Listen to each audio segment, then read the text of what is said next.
উনি প্রেসিডেন্টের দায়িত্ব গ্রহণ করার পরে উনি কোথায় থাকতেন? উনি খাল খননে কৃষকদের সঙ্গে থাকতেন। স্বপন ভাই বলে গেছেন উনি কিভাবে ধানের আবাদ বৃদ্ধি করা যায়।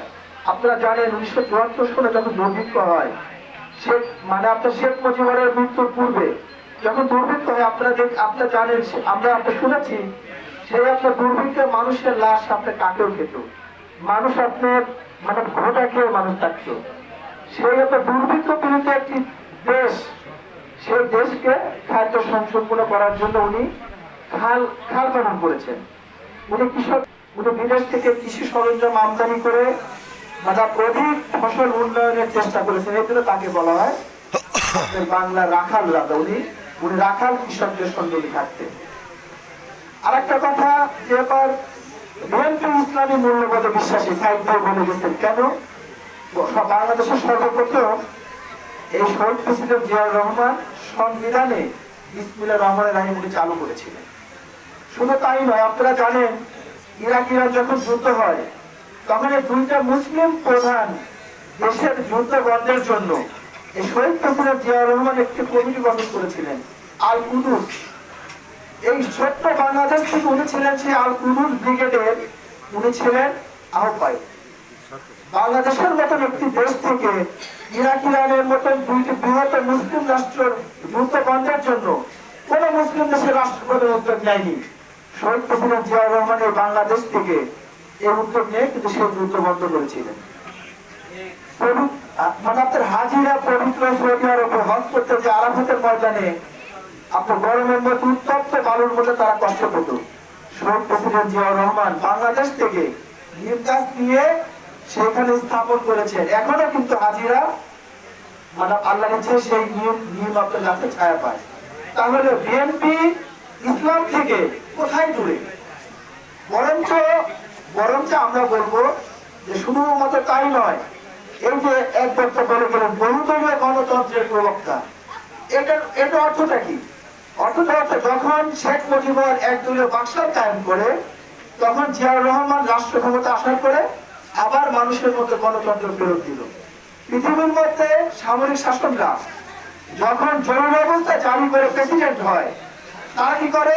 তারা গণতন্ত্রকে তারা হত্যা করে, যে আমি দীর্ঘদিন আমি ক্ষমতায় থাকবো। কিন্তু জিয়াউর রহমান কি করলেন? উনি জরুরি অবস্থার মাধ্যমে ক্ষমতা এসে উনি বাংলাদেশের মানুষকে আবার গণতন্ত্র ফেরত দিলেন। এটা পৃথিবীতে খুবই বিরল। এই জন্য ওনাকে বলা হয় বহুদলীয় গণতন্ত্রের প্রবক্তা। আর যদি জিয়াউর রহমান বহুদলীয় গণতন্ত্র যদি ফেরত না দিত তাহলে অনেক দল কিন্তু রাজনীতি করতে পারতো না। বাংলাদেশে দেখেন বেগম খালেদা জিয়া বারবার এই গণতন্ত্র পুনরুদ্ধারের জন্য উনার মতো 80 বয়সী একটি মানুষ উনি সরকারের সঙ্গে আতাত করে থাকতে পারত। উনি 80 বছর বয়সের মানুষ, উনি কিন্তু কারাবরণ করেছেন এই একমাত্র বাংলাদেশের গণতন্ত্র ফেরত দেওয়ার জন্য। এই জন্য বাংলাদেশে মাটি এবং মানুষের সংগঠন হচ্ছে এই আপনার হচ্ছে বিএনপি। ওই জন্য আগামী নির্বাচনে আমরা যদি শহীদ প্রেসিডেন্ট জিয়াউর রহমানের আদর্শকে ধারণ করি, বেগম খালেদা জিয়ার ত্যাগের আমরা যদি ন্যূনতম অবদান দিতে চাই, তারেক রহমান একটি প্রেসিডেন্টের ছেলে, 3 বারের প্রধানমন্ত্রী ছিলেন, তিনি দীর্ঘদিন বিদেশে আছেন।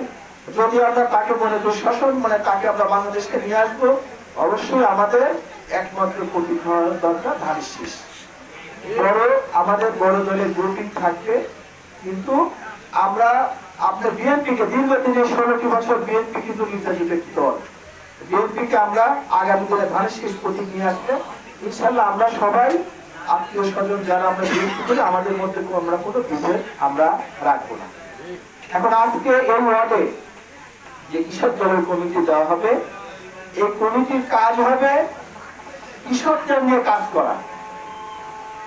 এই কমিটির কাজ আপনার হবে কৃষকদের নিয়ে কাজ করা। আরেকটা কাজ কি হবে? ছাত্র দল, যুব দল, বিএনপি সহকারে যত অঙ্গ সংগঠন তাদের মধ্যে সমন্বয় ঘটানো। আমাদের যারা বিএনপির কর্মী সমর্থক আছে তাদের বাড়ি বাড়িতে যাওয়া, তাদের সাথে সমন্বয় করা। ইনশাল্লাহ এইভাবেই আগামীতে আমরা এই ওয়ার্ডে আমরা বিএনপিকে ইনশাল্লাহ আমরা বিজয় করবো। সবাই কাঁধে কাঁধ মিলে ইনশাল্লাহ পারবো তো আমরা ইনশাল্লাহ। আমি আপনাদের এই আজকের আমি আমার কথা বাড়াবো না।